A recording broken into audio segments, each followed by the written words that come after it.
Hi everybody, welcome to the Crafty Corner. Excuse the bonnet, but the hair was getting in everything. When I get busy and get to working in here, the bonnet goes on. So you may catch it in a video every now and then. That's okay. I am in the Crafty Corner, coming at you with another concept for Mother's Day.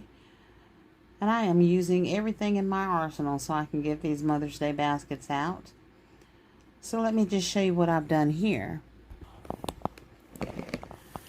So in this basket, I've included the Lilac Breeze hand soap, Dove body cream, our cotton candy bath bomb. I fanned this towel out, which is a little washcloth. We have facial wipes, have the watch jewelry set with the earrings and the necklace.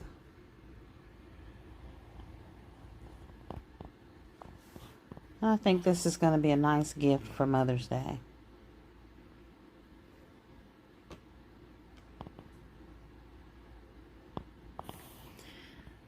So tell me what you think down in the comments. And tell me what you think we should price this at. Make sure you like, share, comment, and subscribe. Be blessed and be a blessing.